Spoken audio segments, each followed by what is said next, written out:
Right, good morning, everyone. Give me a minute because my Google Meet crashed on my cell phone. Let me see.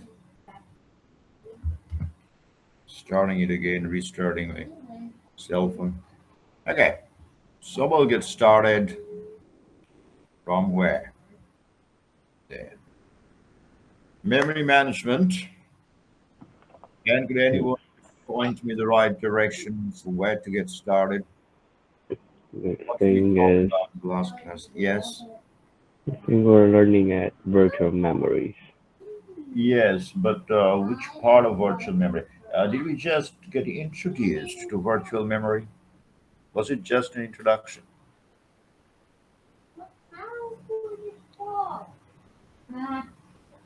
Yeah, I think. Okay, so I gave you the introduction of virtual memory. That literally means that why we needed virtual memory and what we exactly mean by virtualization of memory. Okay, so we'll take a quick look at it and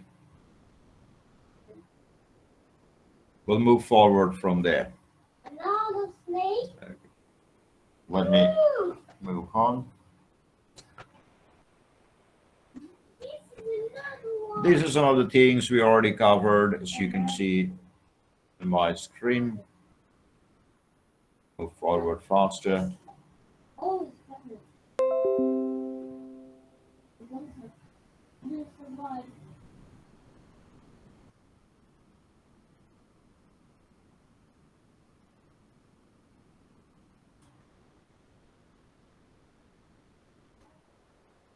We talked about bitmap, and that part was over.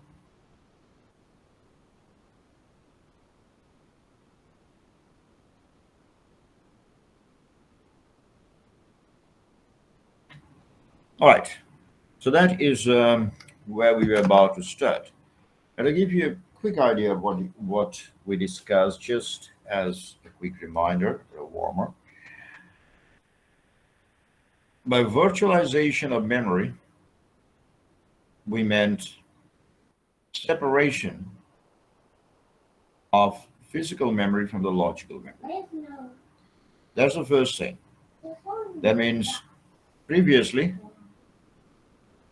when CPU was busy generating the address space, and when we were dealing with address space, basically memory management was all about address space, and address space was a bunch of logical addresses, but it had an extreme value, that the highest possible value max, which was connected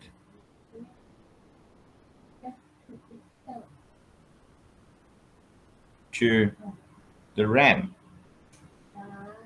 or rather say the size of the RAM, because previously CPU also mapped the RAM to generate a bunch of physical addresses, right? And those physical addresses too had a maximum value depending on the size of the RAM, because that's the physical thing. So the program's address space was directly connected to the amount of addresses, the number of addresses the CPU could generate for the RAM, and they were dependent. But when we introduced this virtual memory, it essentially meant that we separated them. For example, now we don't look at the program as a collection of logical addresses or address space anymore. Of course, address space and logical addresses still need to be there because that's the way CPU understands a program, or the position of the codes and instructions inside your program. But now operating system came there and split up chunks of address spaces, equal size chunks or equal size clusters, and call them pages. The difference between address space and page, I mean, the advantage, not exactly the difference, of course, we understand. It's another layer of mapping being cast. Now, inside each page, there's a whole bunch of addresses. And these addresses are actually these logical addresses that was generated by the CPU. The advantage of having pages over address space is now, since the OS is recognizing or interpreting a program in terms of pages, it can be of infinite length. There is nothing called max value. Try to understand. A program can have any number of pages depending on its size and its length. But previously, it was restricted to the amount of addresses, the number of addresses CPU could generate for that RAM that it was servicing at that point of time. So that being a huge advantage, and this is what we call separation of logical address from physical address. So now, with this separation, any program can have its virtual addresses. The virtual address literally means, as I said, that each segment, virtual address literally means the page address. And inside the virtual address, there is an offset. We'll very soon find this word offset. This offset literally refers to all these addresses that we have inside a page. Now, these two things can be of infinite length. It all depends on how big the program is and how big the program is, the program that the OS is trying to page out. Whereas in the case of address spacing, sometimes CPU wouldn't generate enough address space if the program was too long. And that was a problem that we were having with a limited amount of RAM. We couldn't run enormously huge programs. So that's why we had to move into virtual memory. So one is virtual memory and one is virtual memory management. In virtual memory management, when you think about the management part, what do we have? We had on the one side, the first thing is a page frame. You can still remember.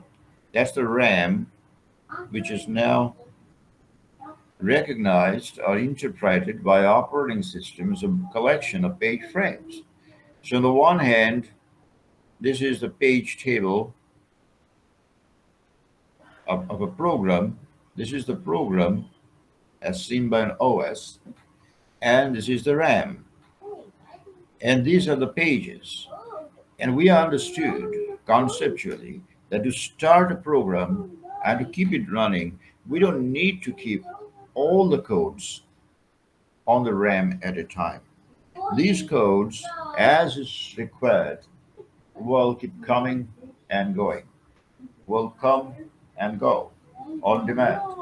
So that is essentially what we were doing. So initially, we keep two pages, maybe uh, on RAM, get it started, and now CPU needs to access a piece of code which is found to be somewhere here on this page.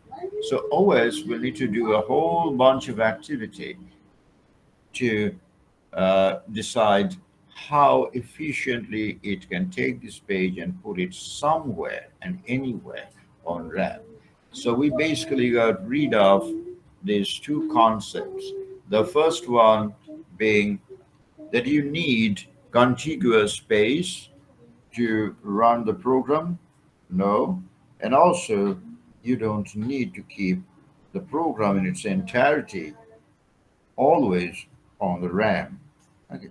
So these are the two things that were part, an integral part of what we call virtual memory management. Clear? So we move in to see what they are talking about. I think now I can log in from my cell phone. Give me a minute.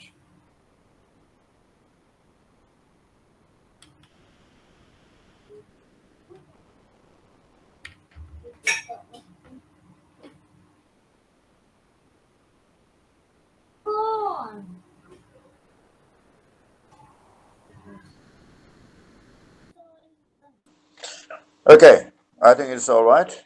No. So we understand these two core concepts. One is virtual memory. What is virtual memory? What is virtual memory management? Now let's see how virtual memory management works out.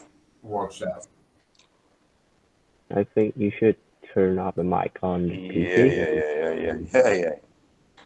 Wait a minute.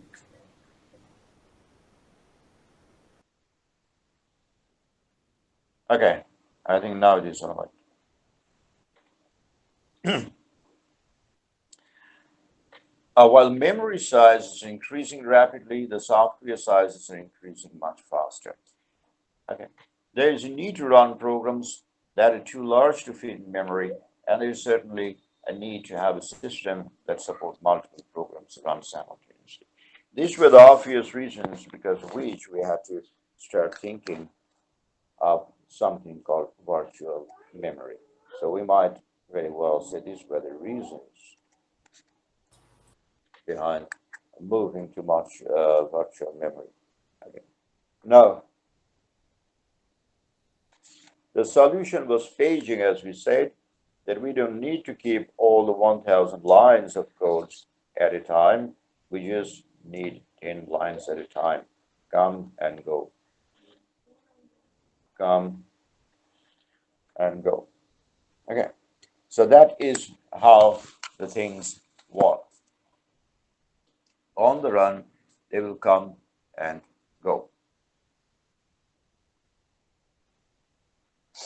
So that is what we understood. Now, looking at the definitions of virtual memory, as I pointed out earlier, it is essentially, as you can see, the separation of user logical memory from the physical memory. And now conceptually we understand what it means. The number of pages that you generate, the OS will generate for a program is not dependent anymore on the size of the RAM. That's it. Whereas in address spacing, the number of addresses that CPU could generate for a program was very much dependent on the size of the RAM. Okay, in other words, the number of addresses that CPU could generate for that RAM. So naturally, the size of the RAM. That is where we separate it, and by separating it, allows the extremely large virtual memory to be provided for developers when they only have limited physical memory available.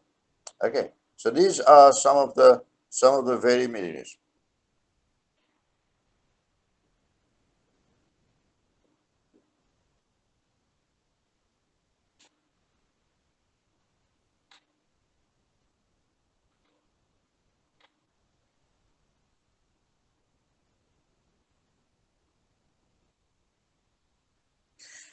The virtual and logical address, the program memory address, all the virtual addresses a program can generate. The logical address, the virtual logical address, there are a bunch of words that you'll be finding. In fact, these words can be pretty confusing later on. Okay, but keep them clean and at least try to understand what they mean. Virtual address, logical address is basically the page. Okay, the page. Now, inside the page, okay, there's something called page size. We'll see in a moment. And inside the page, there will be a whole bunch of addresses. Okay, these addresses are what we call virtual address. That is what we call program memory address. So as I said, think about it, it's a program and there's a page. These are pages. And then maybe a page is of 4 KB size. Inside 4 KB, there's a whole bunch of addresses. Okay, and these are the addresses that we call the virtual addresses.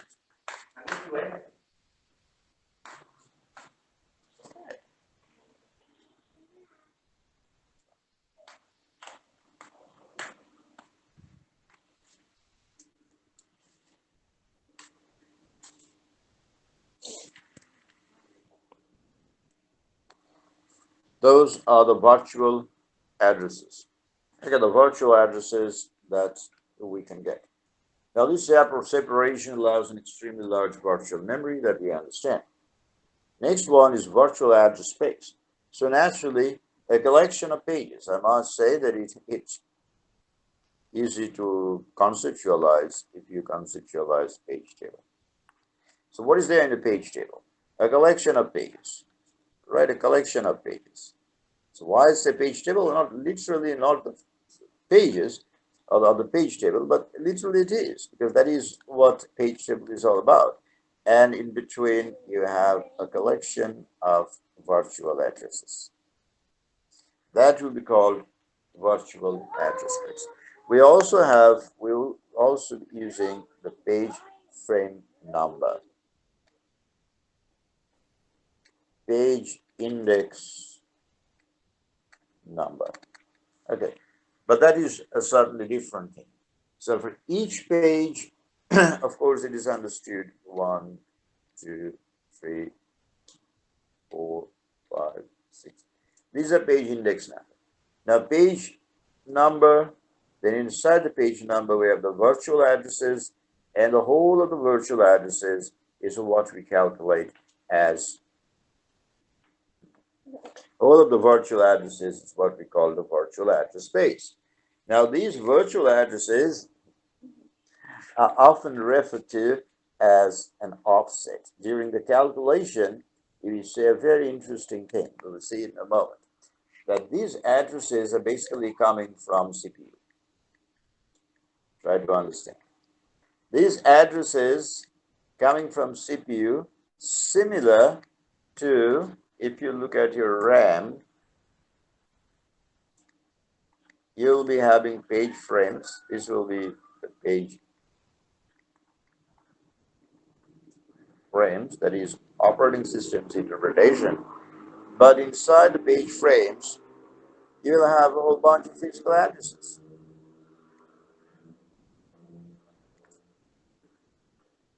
Whole bunch of physical addresses.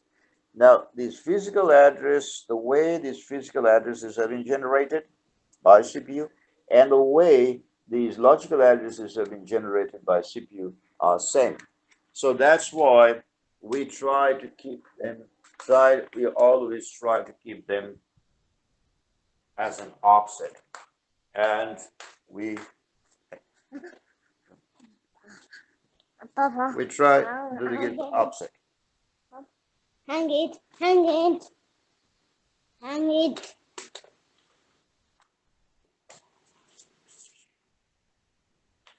Okay, so that is what exactly we do.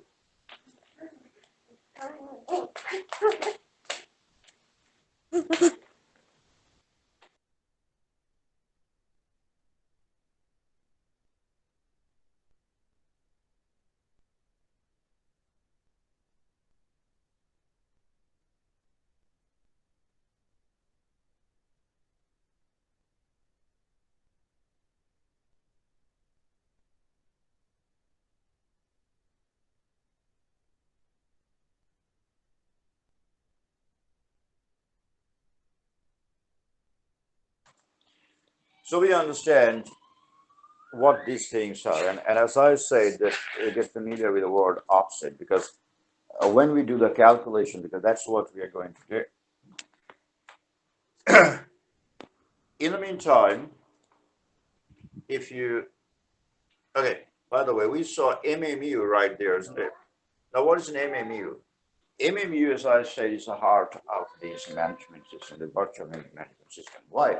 Because if you stop MMU from doing whatever it is doing, your entire virtual memory management technique will collapse. Because in the end, operating system is doing all the jobs to go and get the missing pages and help them to get loaded on RAM. But when it comes to the execution of those codes inside those pages, it's still the CPU, because we need the CPU to do all these things. But strangely, CPU doesn't recognize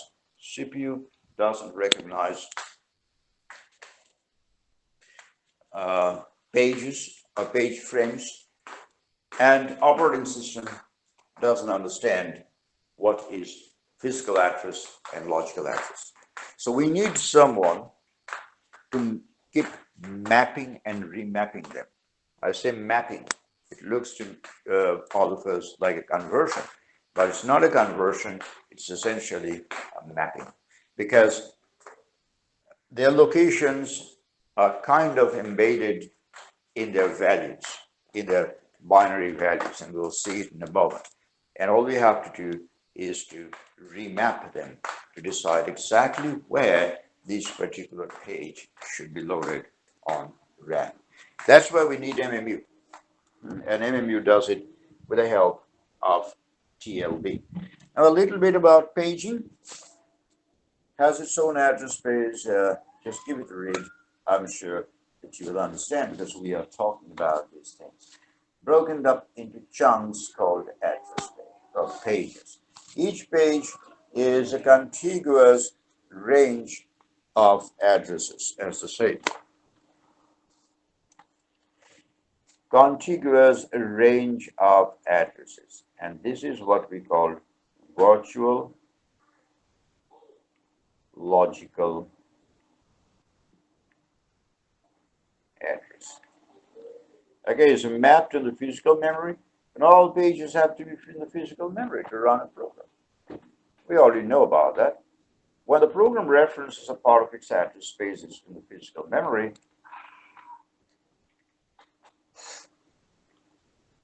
then everything is fine. The hardware will do the job because it found that piece of code.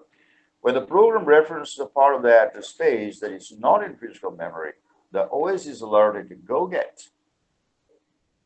That is what we call VM management.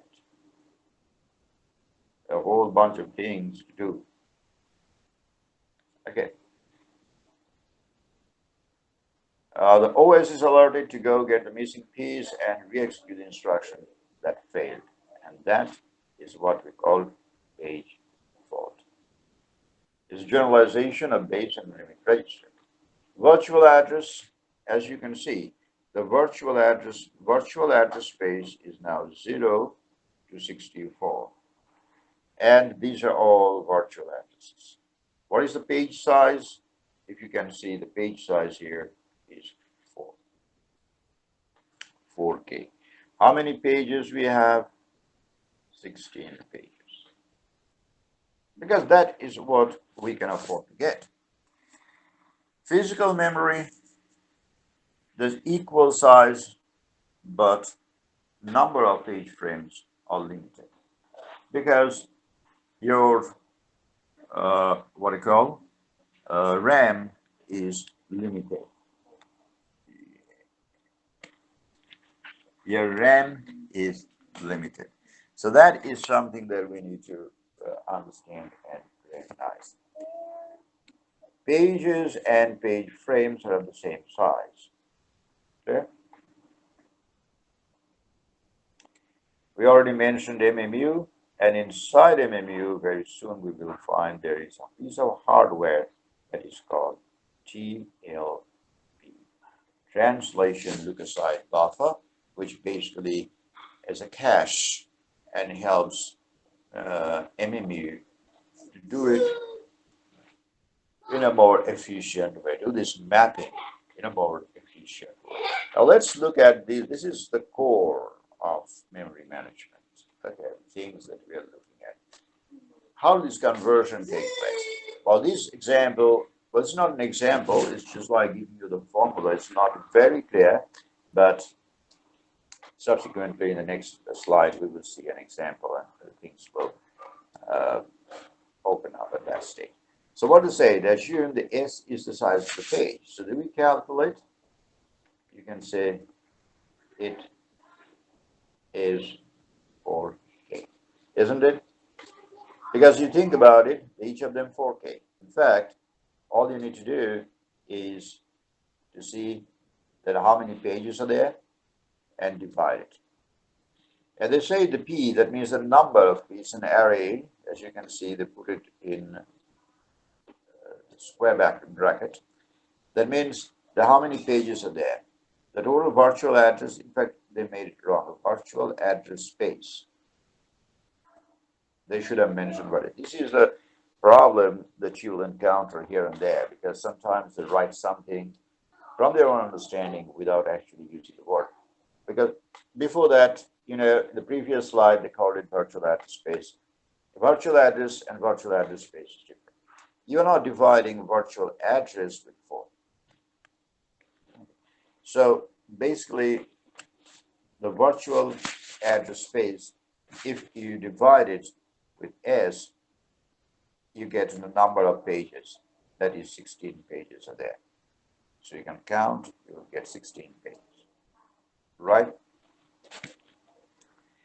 Then D is virtual address minus D into S. Now the D means the address where you want to point it, where you want to go. Okay.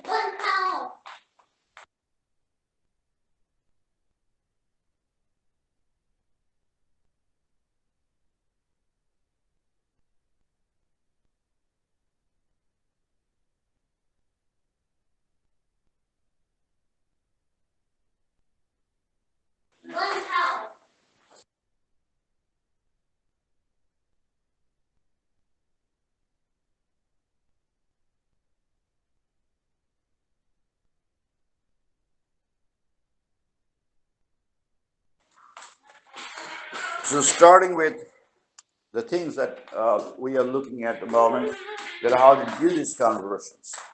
So once you look at it, you calculate D. What will be the D? The virtual address minus P into S. In other words, basically virtual address is, again, the virtual address space. Address, that is what the name was, totally 64, minus P. Any P that you take is minus P into S. For P, if it is P is 5, then definitely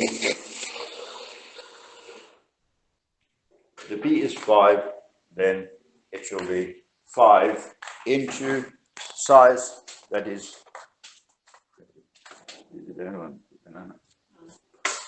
P.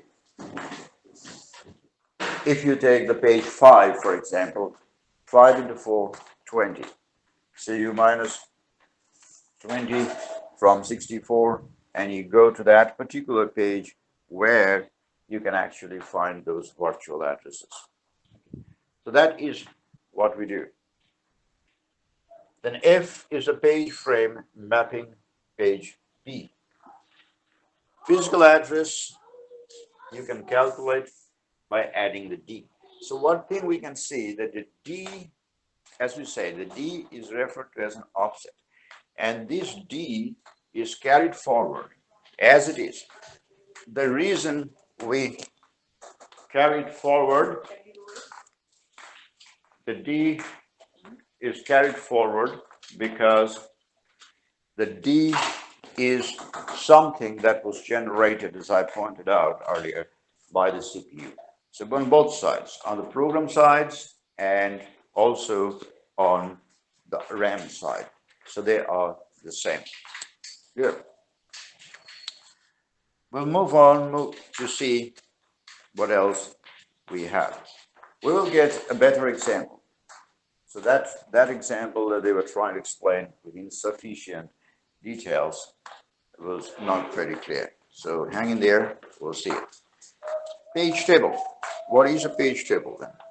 The virtual page number is used as an index into the page table to find the entry for the virtual page.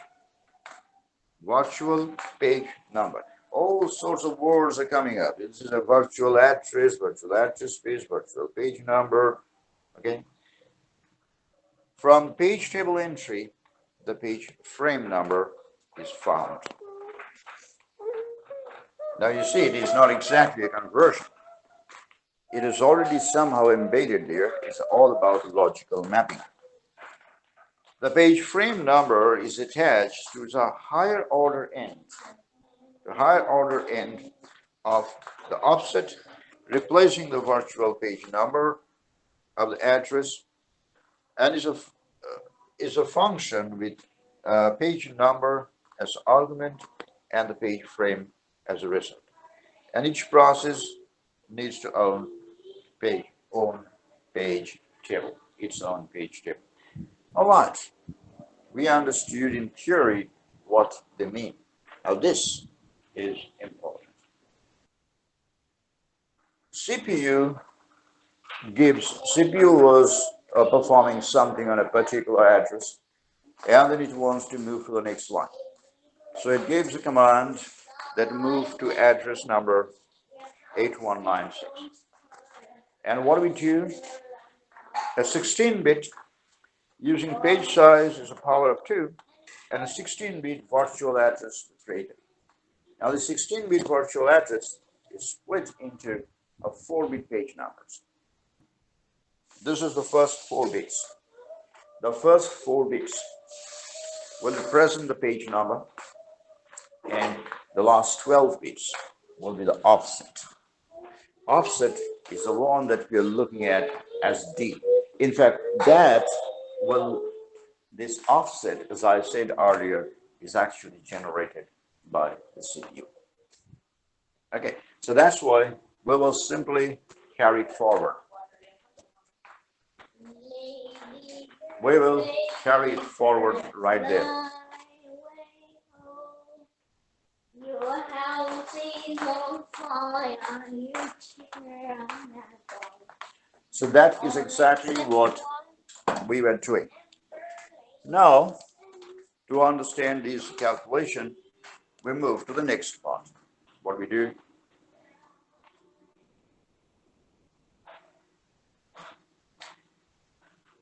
(8196), we convert into binary. We get a 16-bit binary number. Out of these 16 bits, okay, 16-bit address. Now, after the 16-bit address, we take out the first 4 bits because these first 4 bits, the first 4 bits represent the page number. So if you cut it out right here,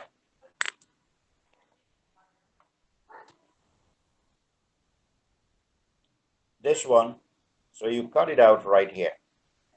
These are the 4 bits, and these are the 12 bits.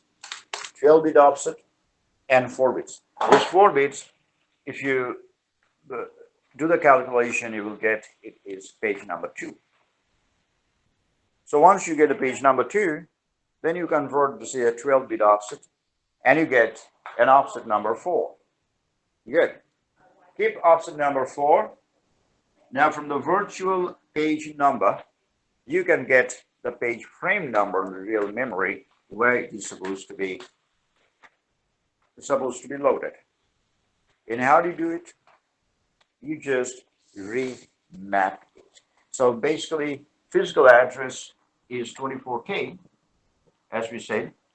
If the physical address is 24K, then 24K divided by 4096.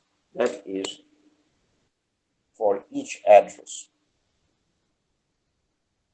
So the calculation that you're looking at is divided by 4096 for each address. And you get 6 point something. Just ignore the fraction part. It's 6. Can't be fraction. So page frame number 6 is taken, and the offset is added, and then reconvert it into 16-bit binary, and you know exactly where to go to find this stuff. There we are. So see, the offset part is still the same. Where do you start? 1, 2, 3, 4. Cut it out. And 1, 2, 3, 4. Cut it out. The offset is still 100. The offset is as it is. Only the page number is converted, or in fact, the page number will refer to page frame number. From the page number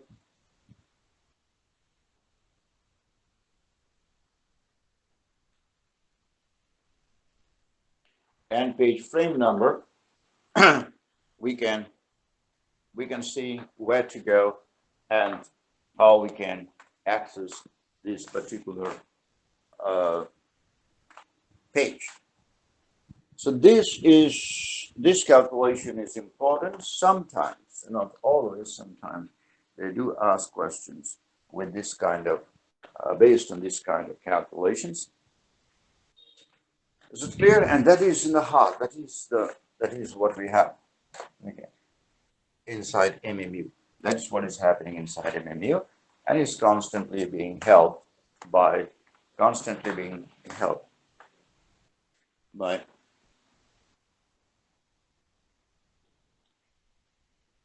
CPU, by TLB.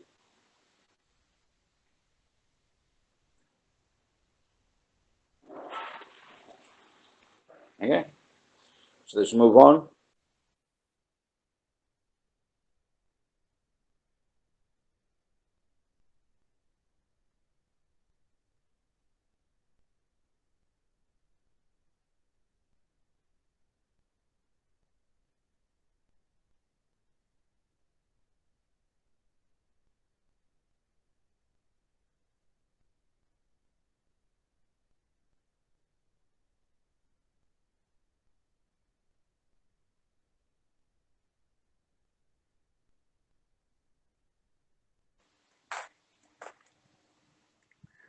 So now that we understand this part, let's move on to the next part.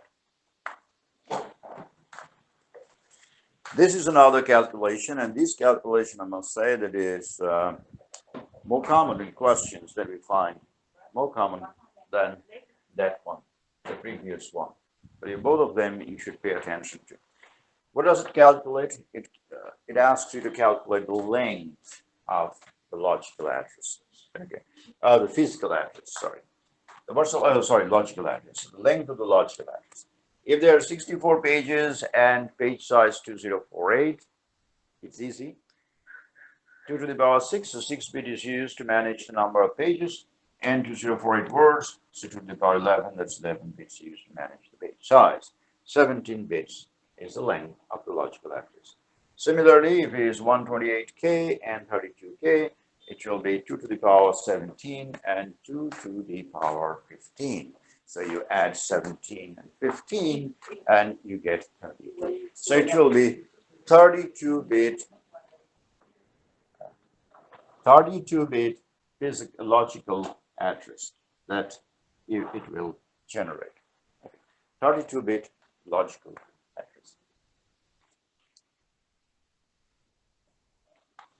There we are. As you can see, 32 bits are the result of the length of the logical address. Okay. That brings us to TLB. Translation, look aside, buffer. As I said, why do we need it? It's a piece of hardware that works as a cache. It's a hardware cache. Okay. And you know cache very well. We all know. But why do we use the cache for? The cache is a temporary storage, and the job of the cache, like your internet cache, browser cache, your application cache, these caches will always help you to expedite the search option, search and load operation. So basically, we store something, some important things temporarily right in there. So that is what we do. Okay. And there's no exception right here as well. So where can I find it? As you can see, I've highlighted inside MMU.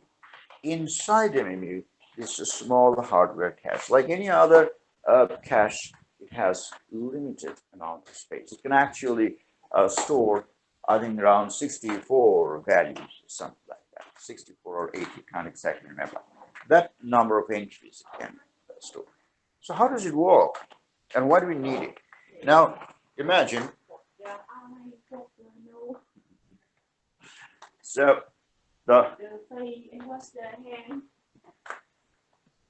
and that's the thing.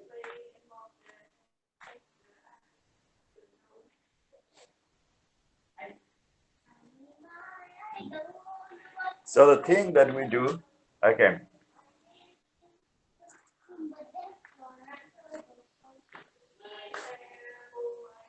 so one of the things that we do in inside with the TLB is, as we said, that the first thing is what MMU does.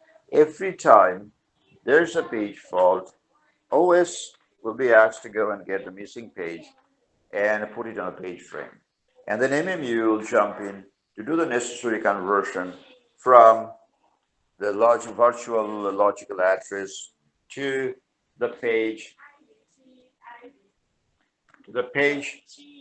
frame number, and from page number to the actual physical address. Now, these conversions, as we see, these conversions do take time. Now, page fault is kind of like, if you want to talk about virtual memory management, you have to talk about um, you have to talk about this page faults. Now, page faults are kind of like new normal, so we might say. The page faults are kind of like new normal for virtual memory management, for the memory management. So they will be there. But of course, our target is to minimize the number of page faults and also to have a mechanism to sort it out as quickly as quickly as possible.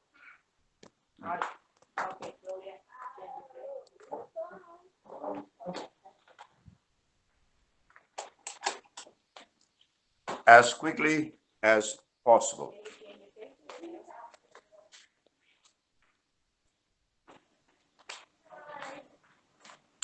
That is what we do. Okay? So TLB needs to be implemented. This is what we have inside the TLB. Now, how does TLB work? Take a closer look at it to understand how the TLB works. The first of all, whenever there's a page fault, the memory MMU will be alerted, right? I mean, OS will be alerted. So OS will get the page and will load it. OS will load the page straight on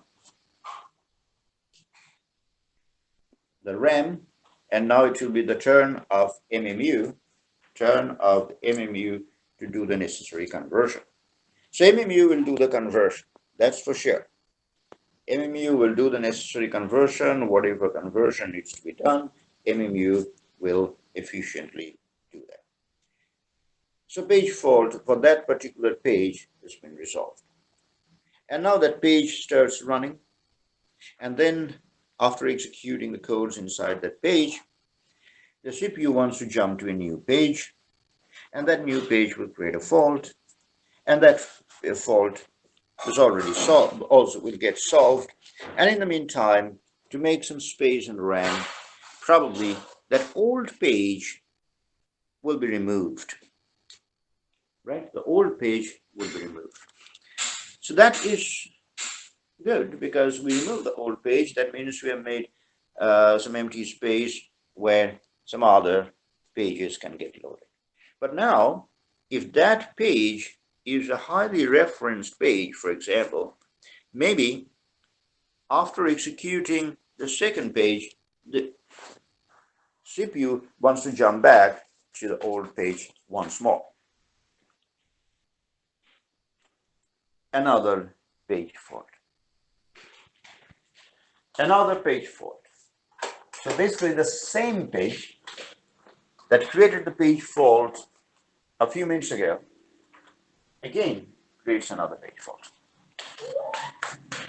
If that situation happens, that means again MMU will have to do the calculation and mapping for that same page. Better understand that there was page number 5, made a fault. MMU solved it. Then page 6 made a fault. MMU solved it. Then page 7, MMU solved it. Then again, page 5 wants to come back. When page 5, after solving it, page 5 has already been removed from RAM. Now, page 5 is needed once more. And again, it will be presented to MMU.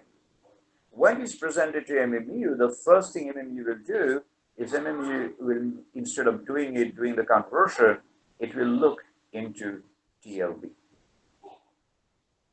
Because for each time it is doing the conversion for a new page in the same program, it will store it or update it in the TLB with a hope that during the same runtime, remember this is an important concept, same runtime. What does it mean?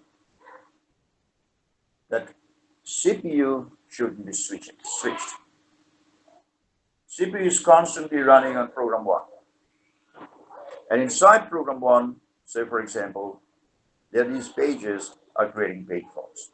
And any of those, as they get page faults, they are resolved by MMU the first time and immediately updated in TLB. So the next time during the same runtime, the next time the same page creates another fault, MMU doesn't have to do the conversion. It's already available in TLB. Just go and pick it up and hand it over. Read it and you'll see exactly that is what they're talking about. When the virtual address is presented to memory management unit for translation, the hardware search entire TLB first.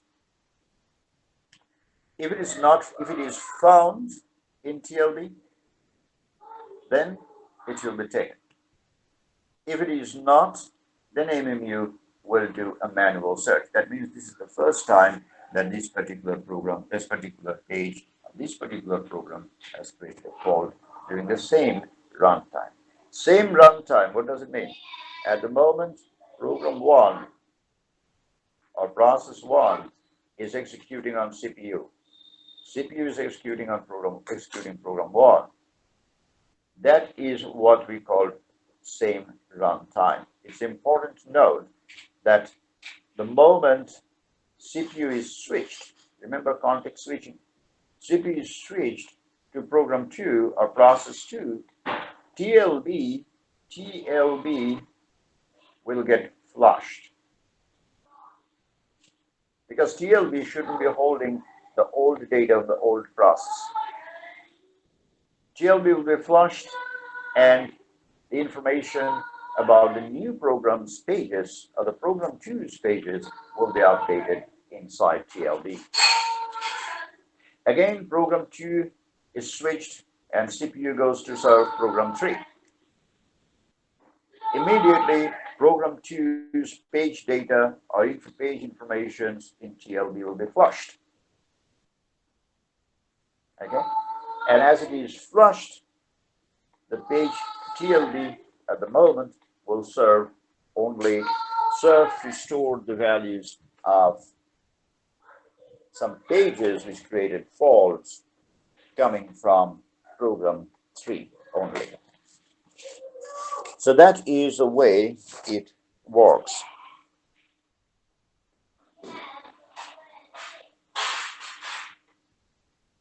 A very, very important concept. We do ask questions in different levels, and also sometimes we ask them to fool the students. We ask questions like, what's the difference between TLB and TSL?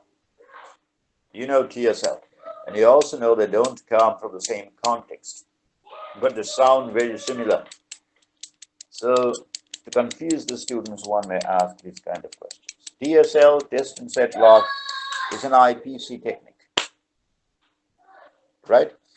And TLB is a memory management technique where we have a small hardware. It's a hardware cache. Okay. So that is what we have at the moment.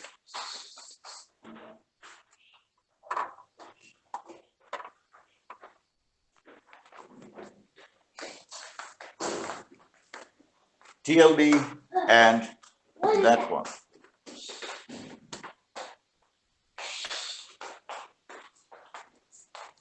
So we have on the one hand the TLB and on the other hand it is the TSL. Anyway, those questions are rare, but at least stay alert with what TLB is all about and how you can, what it does and its active role in memory management in supporting what we call MMU. That brings us to the next part, page replacement algorithms, a whole bunch of page replacement algorithms, right? And what are these page replacement algorithms that we are looking at? Page replacement algorithm.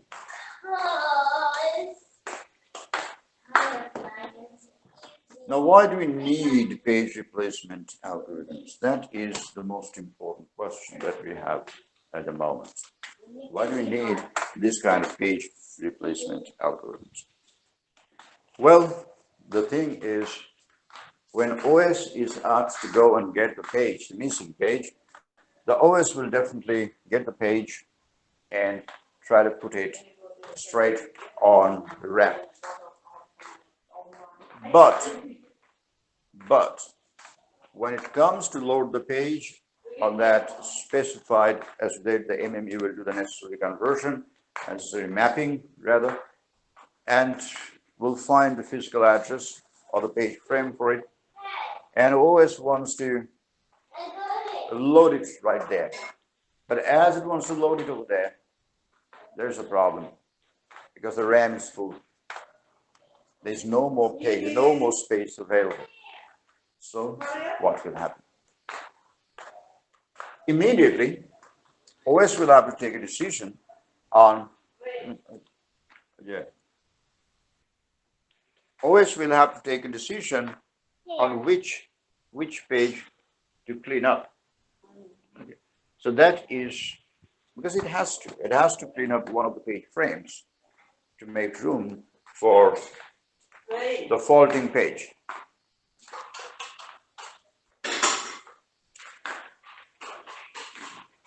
Again. I'm coming.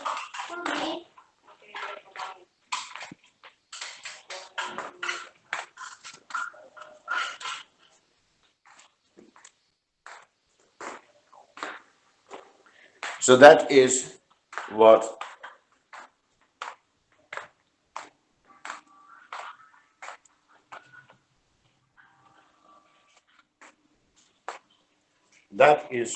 we call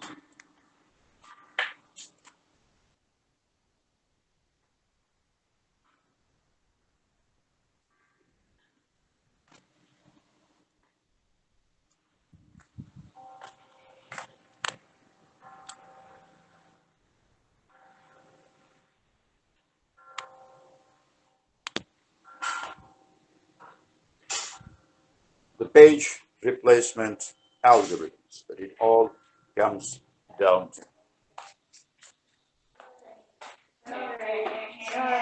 What's that?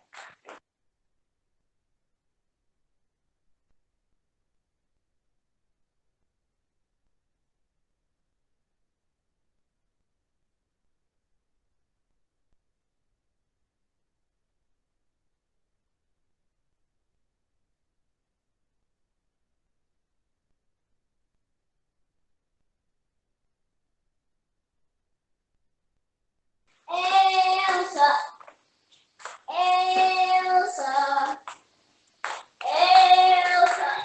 So we are looking at a bunch of algorithms that we will try to dive in, critically analyze that what we have right in there. Okay, and there are quite a few things I mentioned about top the red. One of the things to remember, it's the last one, that why do we need these algorithms? First of all, of course, the RAM is full, as I said, and we need a place. But also at the same time, we have another objective, and that is to reduce the number of deadlocks. To try to reduce the number of deadlocks. No, deadlocks. Then it's coming from the other side. It's coming from the other side. The deadlocks, because it's not about the deadlock, it's about the page faults, the number of page faults that we want to resolve as much as possible. So with that view in mind, we have quite a handful of algorithms that we are looking at. I will get started with the first one that is called the optimal one, the optimal deadlock. So what is the optimal deadlock? Sorry, optimal algorithm.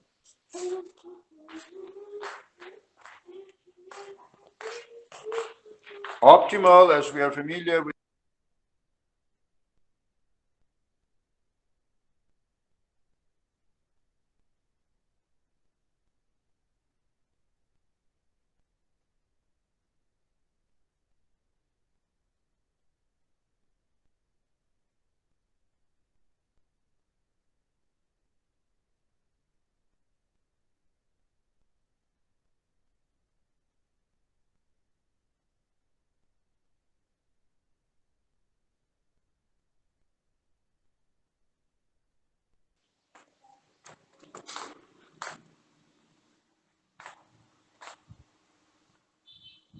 so what we have here is the space that to reduce the number of the page faults. First one is optimal algorithm. Now, what do we have in the optimal algorithm? What do we have in the optimal algorithm? We are familiar with this word optimal. What does it mean? It literally means that it's an algorithm. It's an algorithm that can't be implemented, and is most likely that we will not find a situation where we can actually implement this one.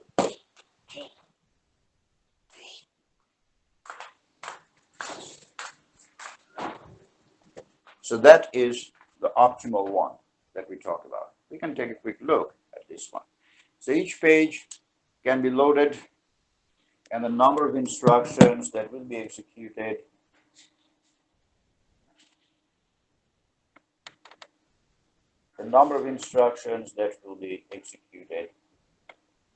will be there in the beginning. So that literally means if you go through it, you will see that it is impossible to implement, simply because it kind of like gives a numbering tag to all the pages and saying that which page should run first and which page should run next. Okay, so that is not the case. That is not the way we run programs. So naturally, it is hardly possible to ever use it. So we'll skip this part, skip this one. We go to NRU. There's a whole bunch of new names, as I said, and the abbreviations. In NRU, for the first time, we not recently used, we introduced two concepts. And these two concepts that we introduce here are the concepts of arbit and embed. The arbit and embed. So what is the arbit and what is the embed? The arbit stands for reference bit and embed stands for modified bit. Okay.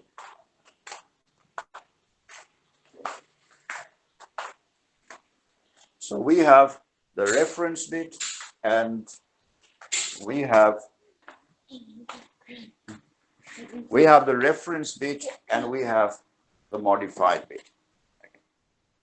Now, how they help us in this algorithm?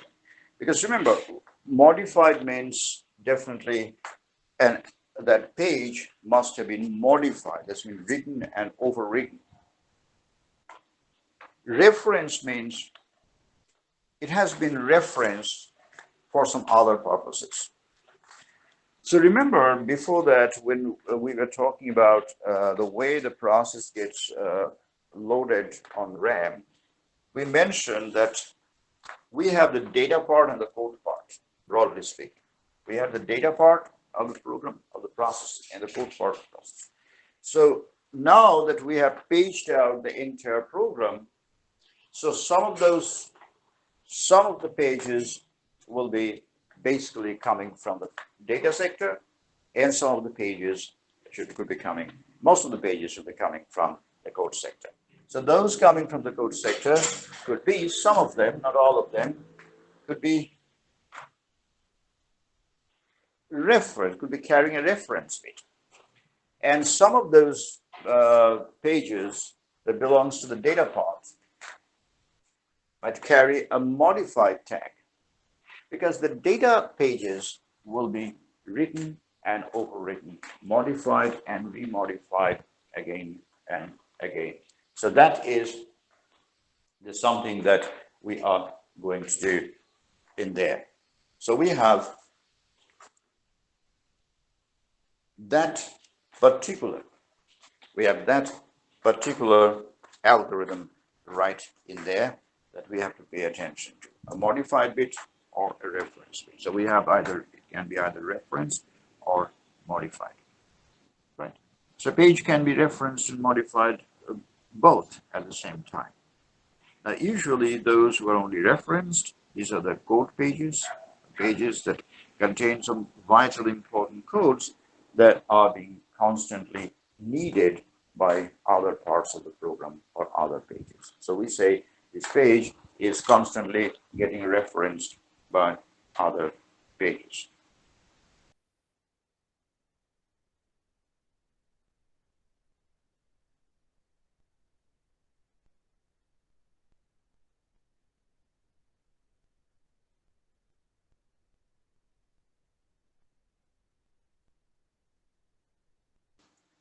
So that is why we end up with R-bit and M-bit. Yeah? NRU, based on that, NRU is a concept that basically fundamentally it refers to an algorithm that takes care of both of them at the same time. I don't understand. Try to take care of both of them. That must be neither modified nor referenced. So that is what we try to find out. Okay. So must be both either referenced or not referenced. So that is not referenced and not modified. If there's a candidate like that, not modified, not referenced, then we can say, we can call it what we can call it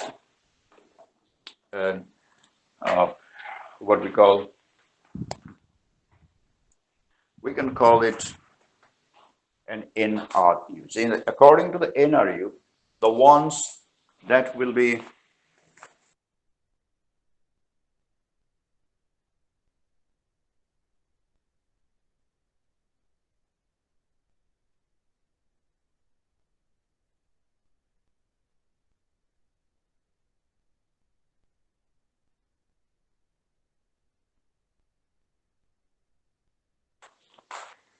so in case of NRU, you will have to remember what is NRU.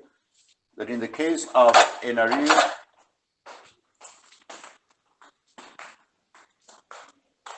it is both the modified bit and the reference bit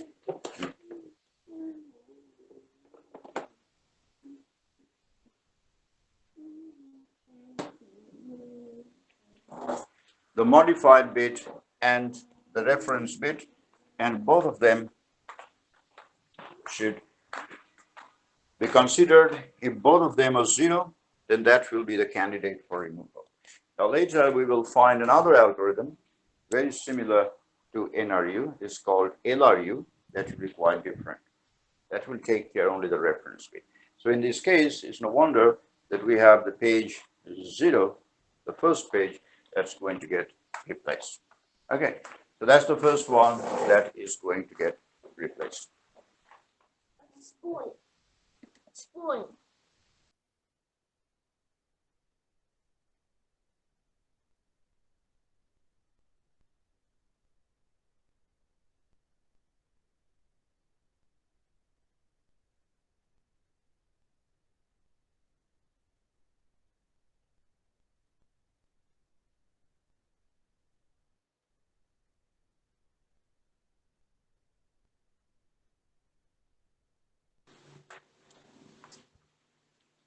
So we have this algorithm.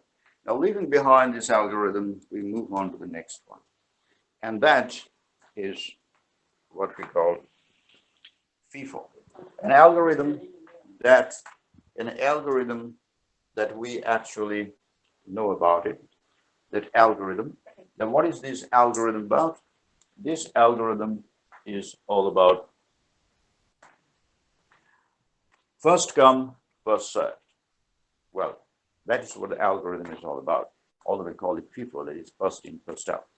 Okay. First in and first out. FIFO. Easy to understand, the oldest process will be the candidate for eviction. When a page fault happens, the one that creates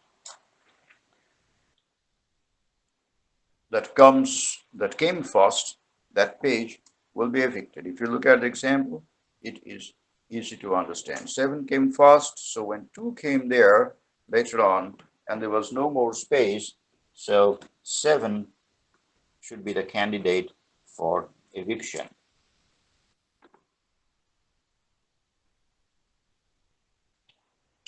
Okay, so that should be the candidate for eviction. But there is a little bit of a problem there. And what's the problem? The problem is we are simply throwing them out based on whether they came first or they came last. Okay. That means we are simply removing the oldest one. But when we are removing the oldest one, we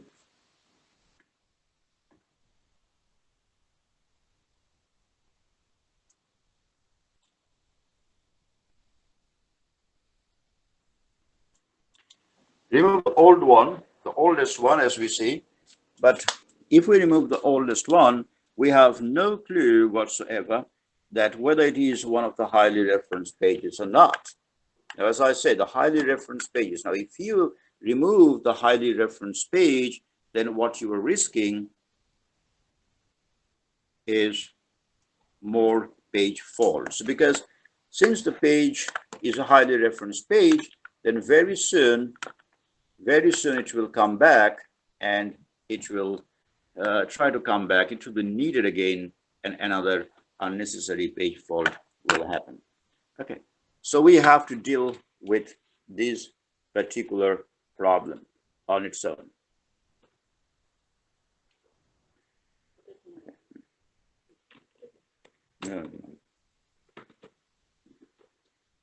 So that is what we are looking at. So how to deal with this problem? How do we deal with that problem? To deal with that problem, we invented an algorithm which looks very much like the same one, very much like what we call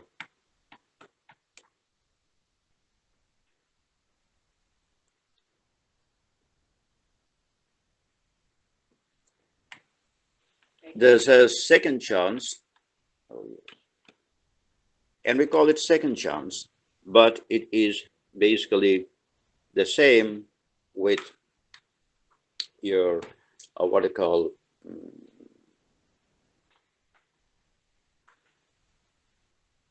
round robin algorithm. So the one that we are looking at is what we call round robin algorithm. That is the round robin algorithm that we have. very similar to round robin algorithm.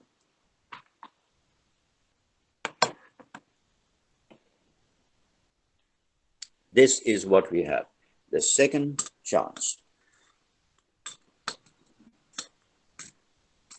All right. So this is the second chance that we'll be looking at.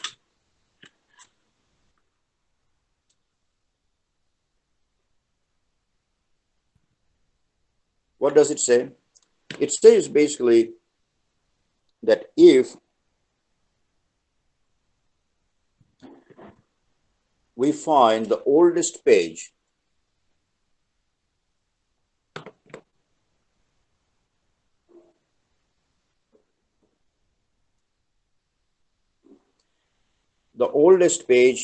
that is a good candidate for removal because the page is simply the oldest one, then what we can do, what we actually can do is to give it a second chance. Basically, we don't remove it, or in fact, if we remove it, we take it out from its position and put it at the back of the queue. And this is what we do. If you look at it for a moment, you will remember the second chance algorithm. See process A was there.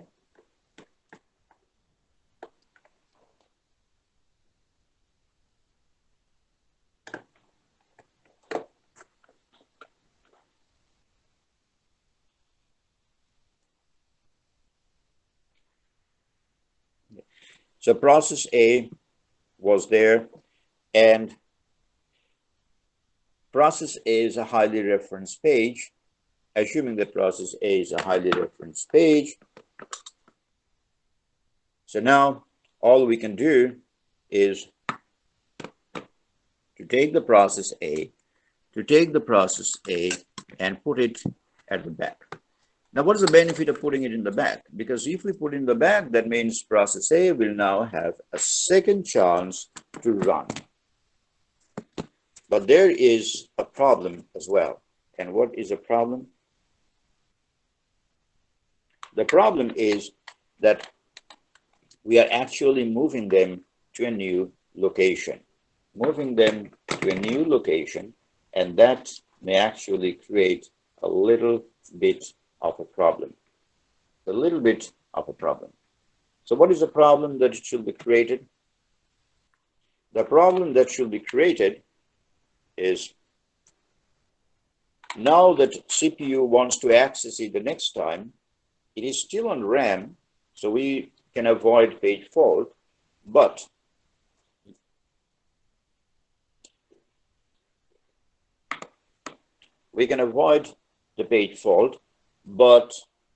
CPU will have to do recalculations to know exactly where to go to find those old codes, because it has simply changed its position on RAM. It has been moved to the end of the queue.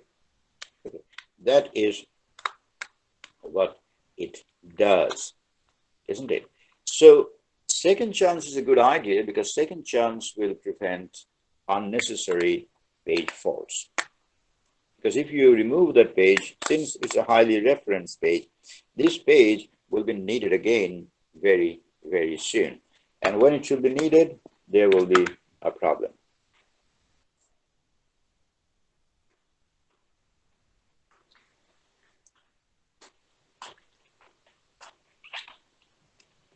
There will be a problem right over there. So we get to know that second chance. The second chance is a good algorithm, but how will you implement the second chance? Second chance implementation, as you said, if you think in this linear way that you basically see the position of A, although A is a highly referenced page, has moved from this part to that part. Okay. So how can we change its relative position from here to there?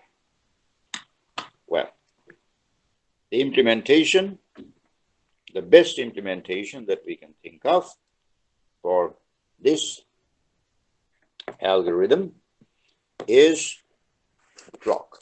Remember, clock in itself is not a new algorithm, but clock is an algorithm that will help you to implement. Again, it will help you to implement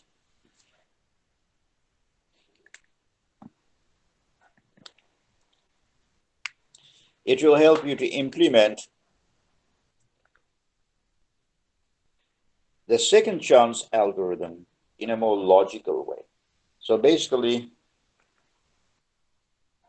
it now moves on to look like this.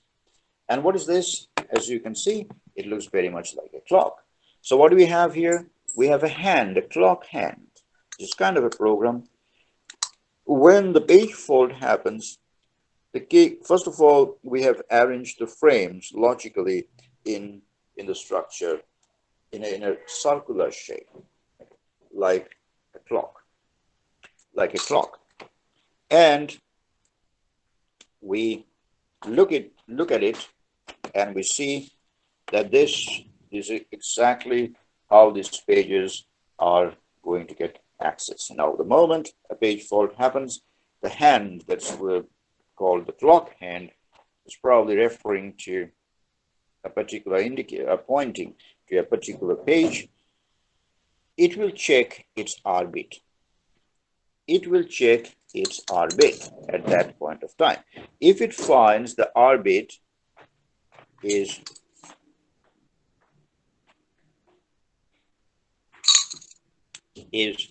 one, if it finds the R bit is 1, then it will move on. It will not change it. R bit 1, because that means that recently it was referenced. The page was referenced. So it will move on. Okay. So that is what it is going to do.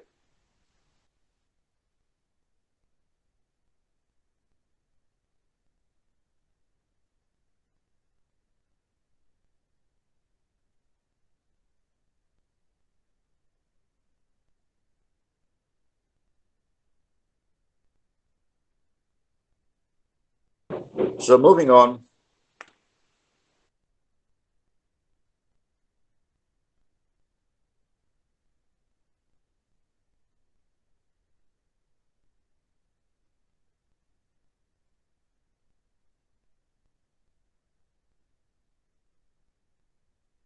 Not the egg. Omelette. So what we have here in the clock is, first it will check the R bit. If it sees the R bit is 1, it will not do anything. That means that it is a highly referenced page, so it should stay. And then it will move on to check the next page. If it finds, but before it moves on to check the next page, it will change the R bit of the previous page from 1 to 0. Why? Because then, after one complete cycle, when it comes back again to check that particular page, if it finds that it is still 0, that means during the one last clock cycle, no other pages actually try to reference this particular page. Okay? So that is the logic behind it. Clear?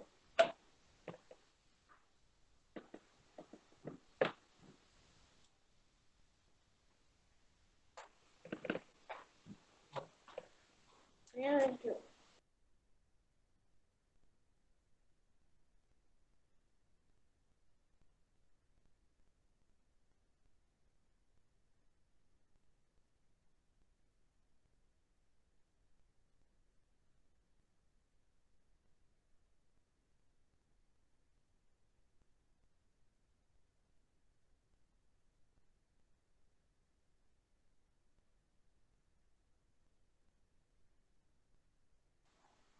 Listen.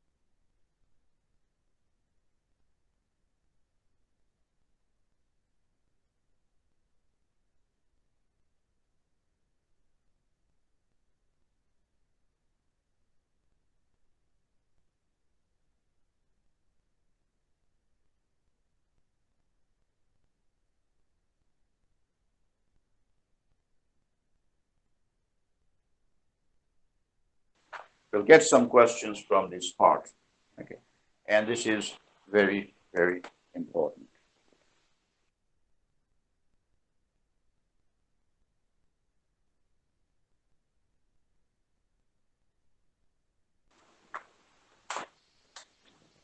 Roar.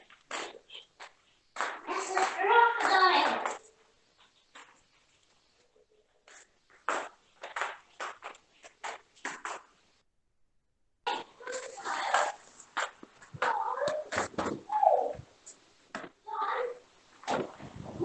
The next one that we have is LRU. LRU, that is least recently used. I think we'll talk about it in the next class because LRU is very important. And we will wrap it up in the next class. But that will just be halfway into memory management. So whatever we have learned today, make sure you give it a read and try to understand the concepts behind it. And on my slides, as you can see, that I've kept them simple, logical, and easy for you to understand. Whereas if you go to your slides, especially the old slides, these were a real mess up. But anyway, those are the study slides. So all of you will have to go there and study it. Okay, I'll quickly take your attendance. From Wong. Yes. Next, Chikang. Yes. Ben Phuc. Ben Phuc. Juk Wong. Yes, I'm here. Luong Ha. Yes.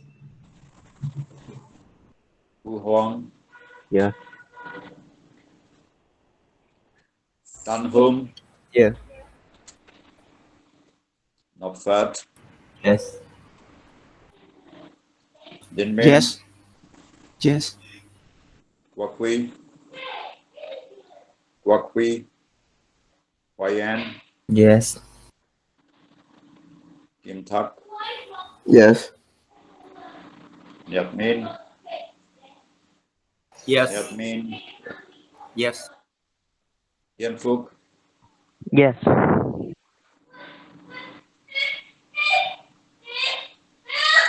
Quang Huy. Phúc here, sir. Yes.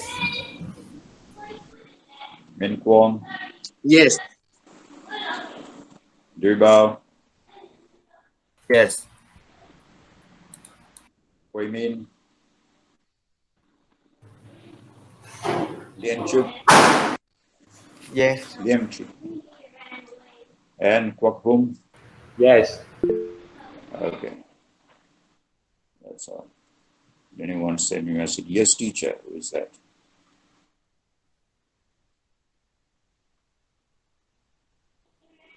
Quoc Huy.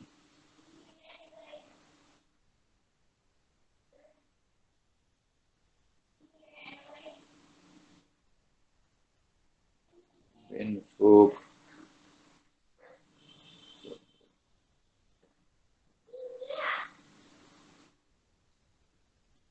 All right. That's all. I will catch up again on Monday. Bye for now. Bye, teacher.